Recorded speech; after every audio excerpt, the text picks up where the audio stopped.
Hey, how are you? Hope everyone is all good. So, raising awareness of post-complex post-traumatic stress throughout June, and as I have been for several years. What I'm going to talk about today is not to put people off the recovery journey, but it is one thing that is very commonly, or a couple of things that are very commonly experienced by people once they realise, or maybe you've got a diagnosis that you have post or complex post-traumatic stress. You're going to get naysayers. So you're going to get people who will tell you from their own uneducated point of view that you can't have it, and they're not you. Okay, so you may have, as I did, been googling the symptoms, looking deeply into it for a long time, and realizing what you've got. Without a formal diagnosis, you may, as I did eventually, get a formal diagnosis and still have people telling you that you haven't got it, or that they went through a similar event and they didn't develop it, so how can you? And that, you're not in a very good place anyway when you're experiencing trauma. That hurts, especially when it's from friends, people in your network. And in some cases they can accuse people of jumping on the bandwagon, swinging the lead. How can you possibly get it from that? You weren't in the armed forces is something that I had, and indeed for a long time I told myself that was one of the reasons that I was denying it, because I hadn't been in the armed forces. So you're going to experience that type of thing. That's a them problem. That's them being uneducated. They only know what they know from the parts of the narrative in the media that they've chosen to look at.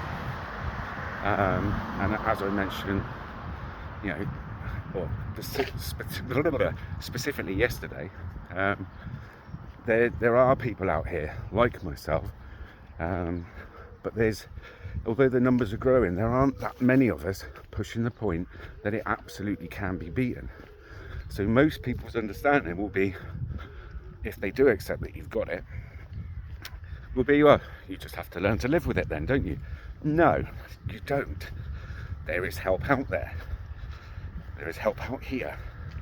There's plenty that can be done about this stuff. And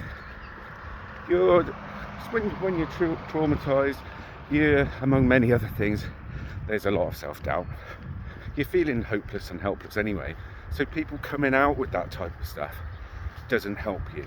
And you can explain to them that you just want to focus on your recovery, and it is important that you do this and that you're working with a coach or a therapist to move to that point of becoming trauma-free. And if they're not comfortable with that, because that's what it comes down to, that is what it boils down to. If they're not comfortable with it, that's a them problem. And I would suggest that you distance yourself from those people, at least whilst you're recovering, because you don't want someone in your ear saying you haven't got it but you can't beat it, whilst you're trying to do exactly that. You need people that are going to support you. You want people that will be applauding your growth, your progress, because at the beginning of the journey, and whilst you're traumatized, you're not seeing anything good. Your system's not focused that way.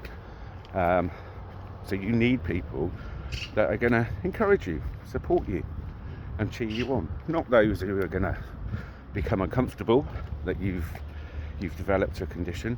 Not those that are going to be uncomfortable at your growth. That is something else that can and does happen. It happened to me, and some people become used to you in that box. Meek, mild, shaking Pete, who wouldn't disagree with anything and just would agree with whatever, until he relearned to stand up for himself a bit. People become uncomfortable with that. That's a them problem. That's their own insecurity. Distance yourself from those people. It is sad, it is unfortunate, but it does happen. And I know from speaking with different people over the fairly long number of years I've been on this planet. For instance, military guys I know who've struggled when they've come back from some pretty nasty places. They've been told, "Oh, it's your job. You should just get on with it." No, it's no one knows how they're going to react in any given situation. No one knows how different experiences may layer up wherever those experiences are, from combat, from a difficult relationship, from life, from whatever. No one knows how they may layer up and descend upon a person, as it did me, in a big steaming mess, and you think you're broken. You're not. Your system's overwhelmed, and that's where you need to go for help. That's where you need to have the belief that it's not a disorder. It's known sets of normal responses to abnormal situations. That's where you need to have the belief that it is not lifelong. And that's where you need to have the belief that with the right coach, the right therapy, using the right techniques and putting the work in, that you can absolutely get to a point of beating this stuff. Because you can. Now, the journey will take as long as it takes. The actual recovery journey will take as long as it takes. This is not a quick fix. It really isn't.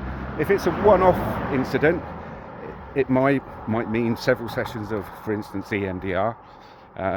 If it's more complex, it's going to take longer, and you might need to do all sorts of other types of work with a coach utilising many different techniques, as happened with me, from CBT to REBT to NLP, a bit of EFT, all these T's, hypnotherapy, even a bit of past life regression, which I didn't see coming, but it was very powerful. Whatever goes on in there, the first thing that jumps in your head is the thing that you work on. It's your subconscious going, it's this thing, so don't overthink it. All right, just go with it. But that took 6 months, and around about 13 months before that, 14 months before that, I'd finished 20 sessions of EMDR. So, but because I didn't fully commit, the only symptom that went was suicidal thoughts, and never returned. The rest of it was still there, and then just grew, completely unbeknown to me. Not denying it on that occasion, I just didn't see it.